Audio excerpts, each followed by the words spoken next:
Tau.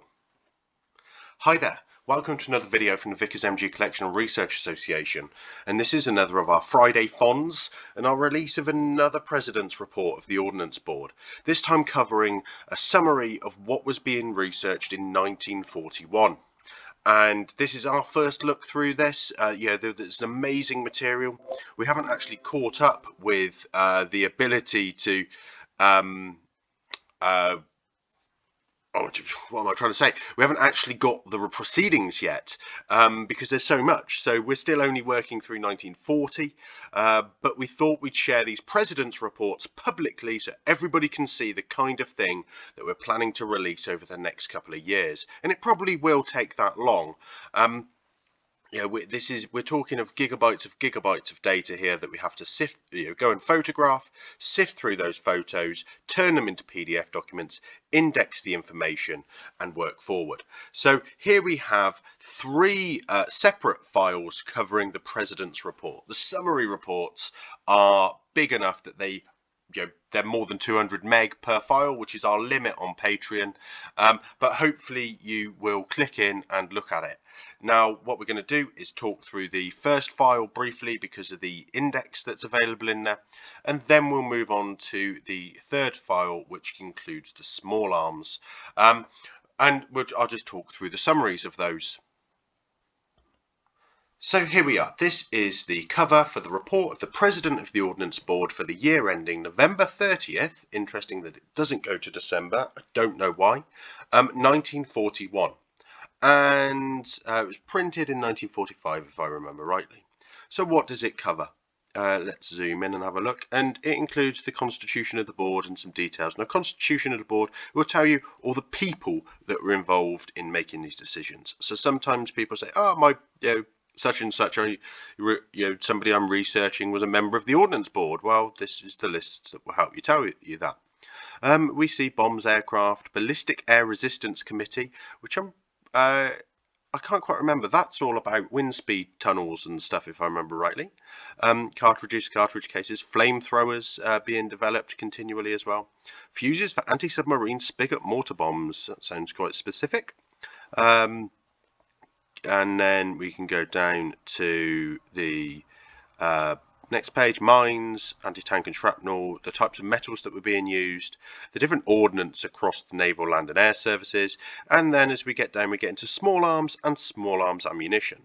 It's only a small part of the Ordnance Board's work, but we feel that it's important to include, well, it's as easy, sort of, to include all of the Ordnance Board material rather than just sieve out those small arms things, because sometimes it refers to other reports, and actually we just want to enable a wider audience to be able to access this. So Major General Loughborough there, was the President of the Ordnance Board at the time, and for some reason it ends in 30th of November 1941. We can only assume that the next report, which is actually in a different file, starts on the 1st of December, or maybe they didn't have any meetings that month either. Perhaps they were affected. I don't think Ordnance Board meetings were affected by Pearl Harbor, but possibly so. Anyway, let's go and have a look at that third report. So here we have the third file, and what I'm going to do is just skip ahead, we just go back. Projectiles land service. So this is for those of you that like artillery or the larger guns. Look, armored piercing shot, 2-pounder development. What's being done there? Sorry about this. That's what happens when I click on things. The 40mm Class S gun, well, this is a Vickers. It's not one that we really include a lot of information about. We do have a manual for it, I think. But yeah, it's slightly bigger than what we'd consider a Vickers machine gun. So we don't generally cover that too much. But let's, 40mm Bofors is in there, look, 25-pounder.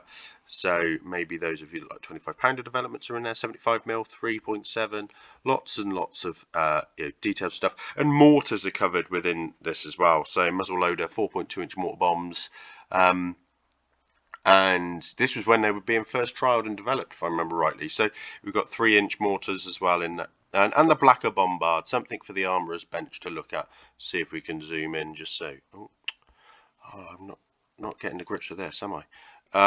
So there we go. 6-pounder at the top there, by the way. Blacker Bombard, trials of the Blacker Bombard as well. So carried out with the 20-pound anti-tank bomb filled no barrels plastic HE, so plastic explosive. Number 808 against 2-foot thick concrete wall, considerable damaged by 2 bombs. And then a 7-foot thick concrete pillbox, little damage after 3 bombs. No surprise, 7-foot thick concrete, but 2-foot thick, which is pretty much the likes of Chris Kolonko or Peter Hibbs could correct me, but that's pretty much the thickness of a normal pillbox wall as well. So yeah, the Blacker Bombard was being tested against those things. And then 60mm plate as well, and creating a 3-inch hole at 30-degree angle plate and a 12-inch hole at normal. So 45 degrees, it just did a bulge. So that gives you an effect, inside insight into the sloped armor, the effect of sloped armor. But that's not what we're here for. Let's go and find these small arms trials and developments and see if we can just see what was happening at that time. They'll be down here somewhere. Just bear with me and take in all this stuff, the different propellants and scientific stuff. So we get into small arms here, and we've got the 20mm Hispano being trialled with a belt feed. Interesting. It didn't develop with that. It developed with the magazine. 20mm Oerlikon, similar tests there, and then the machine carbines. What have we got? The Sten trials starting in 1941. Sten 9mm trial of the pilot models were reported. Schmeiser trials continued, and we've got 45 Thompson there, trials of the cuts compensator and flash eliminator, an adverse report on the 50-round magazine. So that's the drum magazine. So that would be interesting because it does largely get withdrawn from active service. It would be interesting to know whether that adverse report has any impact on that. And then perhaps one of the more famous photos of the Thompson being fitted on a motorcycle. And mounting for this machine gun for use on motorcycles was considered. That's really interesting to find this being mentioned in the Ordnance Board proceedings, because I think the photo is one of the most well-known or well-circulated on the internet. And then we've got some various carbines being tested there, examined, for which no further action was required. So Harrington and Richardson, Veasley, Smith and Wesson, Sanders and the Marsden. And we also particulars were received of a Russian 7.62 machine carbine. Then we've got the Bren light machine gun having different things trialled. So we've got manufacture of the guns in Canada, and so what that would have included is sort of comparison trials of the guns being made in Canada and compatibility with British components, ascertain the cause of breakage of breech blocks. Now I think that's followed up in one of the small arms training manuals or one of the Army Committee, Army Council instructions, so that would be interesting to look at. And then anti-aircraft speeding up fire for anti-aircraft work, so rate of 700 rounds per minute from the Bren, presumably using the drum magazine. Let's see if we can just go down to the next page then. And what else have we got here? We have more Bren stuff at the top, clearances, modifications to 100-round magazine springs, trials of Bren barrels, and the design of fittings to enable Bren to be used on a motorcycle combination. Beezer being used there, joining Beezer belts to enable the gun to be used for anti-aircraft purposes. The use is an aircraft gun. That's interesting. That's not something I don't think I've seen before. So they're trialing the Beezer, considered together with the Bren for use in aircraft. Clearly, we go to the Browning guns in aircraft pretty universally, if I remember rightly. Yeah, it is universal. I can't think of anything else other than the Vickers GO. So yeah, that's quite interesting. Beezer 20mm conversion, mentioned that last time I think. Then we have trials of a fusee spring box made from cast iron. A report on that. That sounds quite brittle. We'd have to again read the report. The Colt Browning, the 300, the American 30 cal Vickers, which was being used by the Home Guard, but to do so we had to convert some aircraft guns to ground use, and the 50 cal Browning as well. So lots of trials around that by the looks of it. We then go up here. Oh, I've switched page, haven't I? 50 cal Rolls Royce gun. Interesting. Don't know much about that. Sten 20 mil. Don't know what that means. Oh, is that might be the Polston actually, not the Sten, the Polston 20 mil. So it's nice to find sort of different things mentioned. Then different mountings. Look, we've got quad mounts, Beezer Mark 6. That's again quite a popular photo. Twin Bren mountings for anti-aircraft, twin mountings for the Lewis and the K gun. Picket post mounting, Alan Williams turrets, turnbull mountings, lots of pillbox related stuff here. Quad mounting for the use in the 1500 weight truck, 4 Brens for anti-aircraft purposes. Lots of anti-aircraft stuff happening here. 1941, no surprise really, given the problems of 1940 and the Battle of Britain.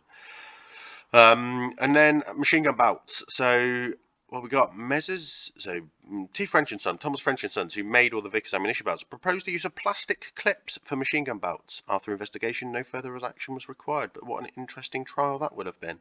And then some different sights, cartwheel sights for Brent and Lewis.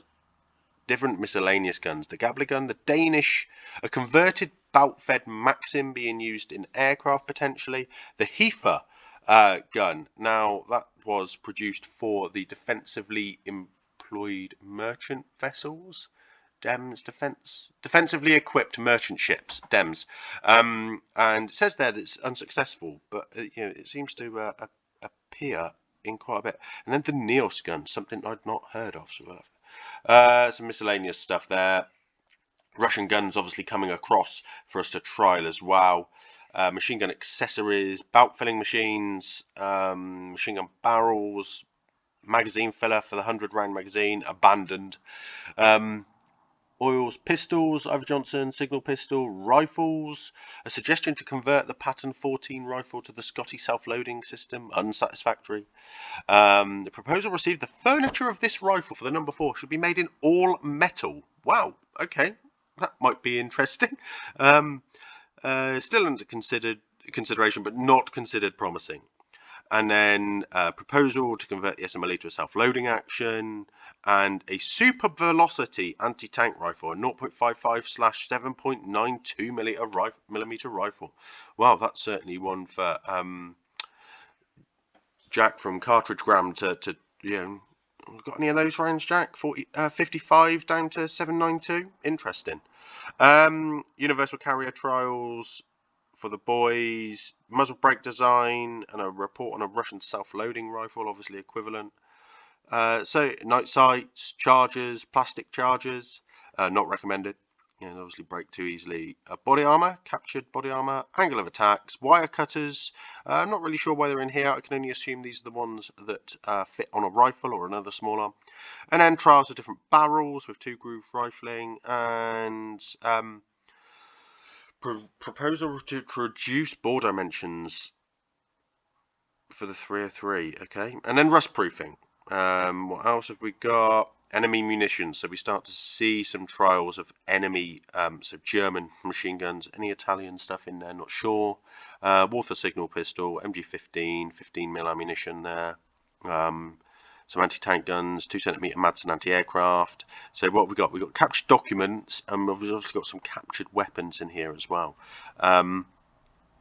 So yeah, oh yeah, Italian stuff's listed down the bottom there. So the Breda ammunition, light machine gun, and the 12.7mm machine gun. Japanese 20mm ammunition in there as well. Enemy munitions. I wonder if that's really late. Wait a minute, we weren't at war with the Japanese yet.